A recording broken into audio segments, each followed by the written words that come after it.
के बड़ी खबर के साथ जंग के बीच पश्चिमी मीडिया ने बहुत बड़ा दावा कर दिया है। हमास ने 5 दिनों के युद्ध विराम की शर्तों पर 70 बंधकों को रिहा करने की पेशकश की है। न्यूज एजेंसी रॉयटर्स ने यह हमास के कमांडर के हवाले से बहुत बड़ा दावा किया है कि अगर इजरायल की तरफ से 5 दिनों तक कोई हमला नहीं किया जाता तो वो 70 बंधकों को रिहा कर सकता है। ये जो युद्ध इस वक्त चल रहा है उस युद्ध के बीच में सबसे बड़ी खबर है। न्यूज एजेंसी रॉयटर्स के मुताबिक ये बहुत बड़ा दावा किया जा रहा है, लेकिन इसमें भी शर्तें रखी गई हैं और शर्त ये है कि अगर इजरायल की तरफ से 5 दिनों तक कोई हमला नहीं किया जाता तो फिर 70 बंधकों को रिहा किया जा सकता है। इन सबके बीच में इजरायल ने अब इस बात को भी मान लिया है कि उसे युद्ध में दूसरा मोर्चा खोलना पड़ सकता है। लेबनान की तरफ से अचानक हमले इतने ज्यादा तेज हो चुके हैं कि अब हिजबुल्लाह को रोकना उसके लिए बहुत जरूरी हो गया है। गाजा में हमास इजरायल के 44 सैनिकों को खत्म कर चुका है, वहीं अब हिजबुल्लाह भी चुन चुनकर इजरायल के सैनिकों को टारगेट कर रहा है।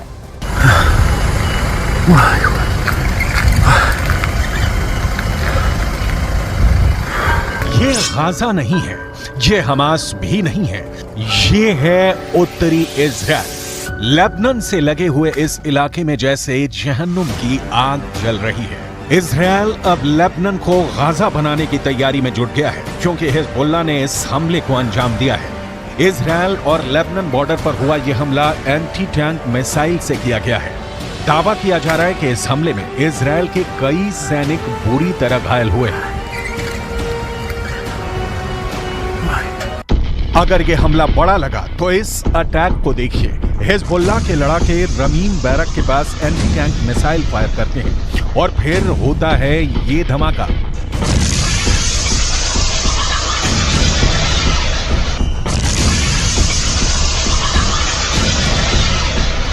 इस वक्त लेबनान और इजरायल के बॉर्डर पर ऐसा युद्ध चल रहा है कि गाजा में हो रहे हमले छोटे लगेंगे। हिजबुल्लाह ने अपनी सबसे खतरनाक स्नाइपर फोर्स उतार दी है।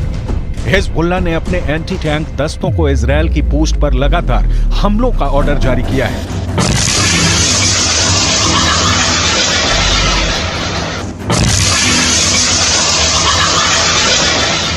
इन धमाकों ने एक बड़ी गारंटी दे दी है। इन हमलों ने साफ कर दिया है कि अब इजरायल लेबनान को माफ नहीं करेगा। इजरायल के रक्षा मंत्री की बड़ी धमकी देखिए। מה שאנחנו עושים בעזה אנחנו יודעים לעשות בביירות. מה שאנחנו עושים בעזה אנחנו יודעים לעשות בביירות. इजरायल की वार्निंग बहुत साफ है। उसने जो हाल फिलिस्तीन के गाजा का किया है, यही हाल वो लेबनान की राजधानी बेरूत का कर सकता है। यानी इजरायल ने अब जो पहले गाजा का हाल किया है, वही वो बेरूत को दूसरा गाजा बनाकर करेगा। सवाल है कि इस युद्ध में कितने गाजा बनेंगे। हिजबुल्लाह का एक और हमला देखिए। हिजबुल्लाह ने इस वक्त इजरायल की नाक में दम कर दिया है। इजरायल को दूसरा मोर्चा खोलने के लिए मजबूर कर दिया है। हिजबुल्लाह इस वक्त इजरायल के लिए सबसे बड़ी टेंशन बन चुका है, क्योंकि हिजबुल्लाह ने साफ कर दिया है कि वो हमास के लिए अब कुछ भी करेगा और वो इजरायल पर हमले जारी रखेगा।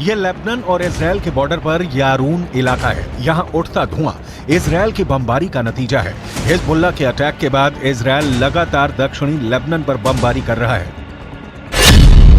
इसीलिए डर है कि अब इजरायल बेरूत को दूसरा गाजा बना सकता है।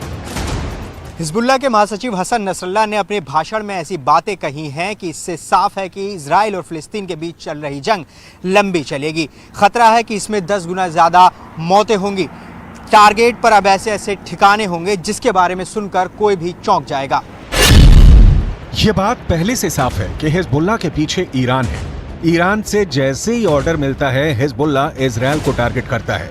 ये ईरान का ऐसा प्लान है जिसमें हिजबुल्लाह के हमलों के बाद इजरायल बुरी तरह उलझ कर रह गया है। ईरान ने अब ये साफ कर दिया है कि जो भी इस्लामिक देश अब इजरायल के खिलाफ नहीं, वो गाजा की तबाही में बराबर का साझेदार है।